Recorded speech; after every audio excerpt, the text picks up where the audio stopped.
Purpose of this hearing is very simple. It's to show that a climate agenda must be, can be, will be additive to communities that are struggling.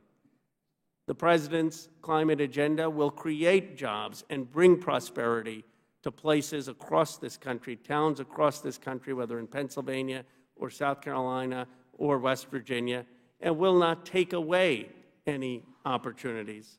Today we'll hear from witnesses about how to create growth for towns and cities that have lost manufacturing and fossil fuel jobs.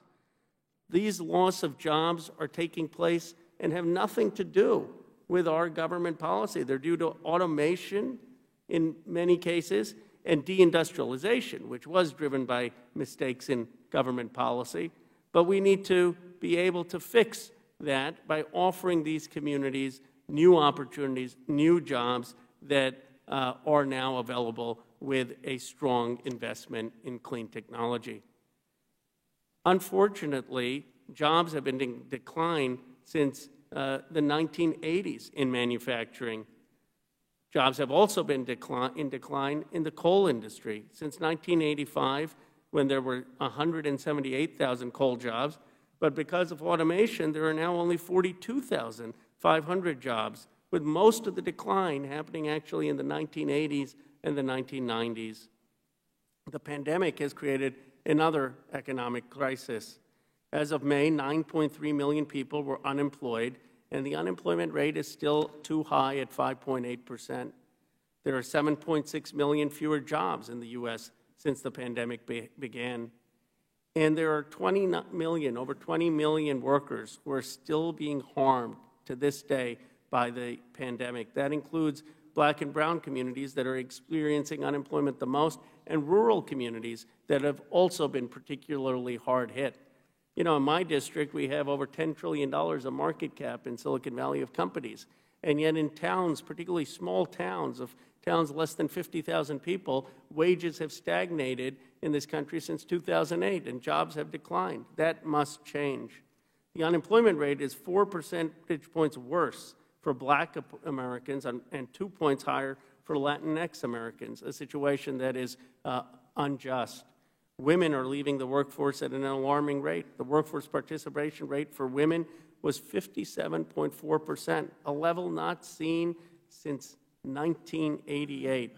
1.79 million fewer women are in the workforce since the pandemic began. Almost 2 million jobs lost. We have little time to act at the same time on the climate crisis.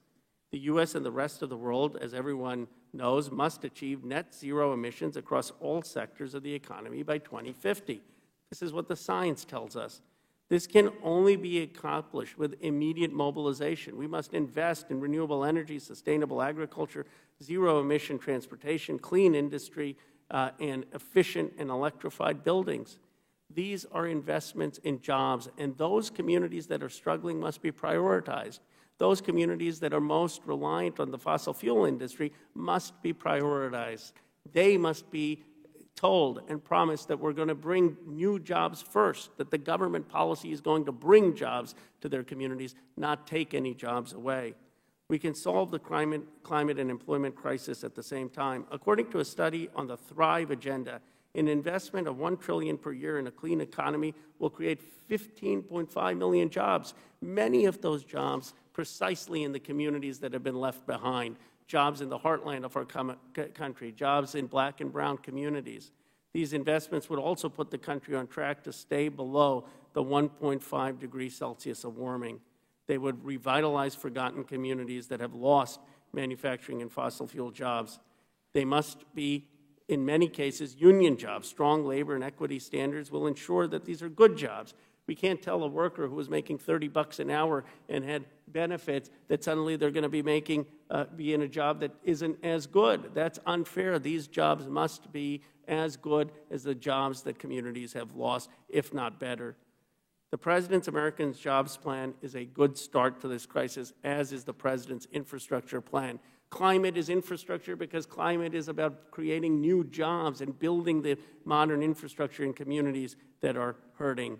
The Thrive Act, which I have co-sponsored, will also provide family-sustaining union jobs for for 15 million Americans, as will the Water Act, which I am a proud co-lead on.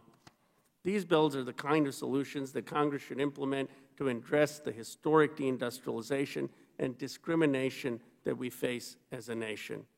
I hope that we will have a conversation, and I look forward to hearing from our experts on what we can do to create these new jobs for the 21st century in left-behind communities.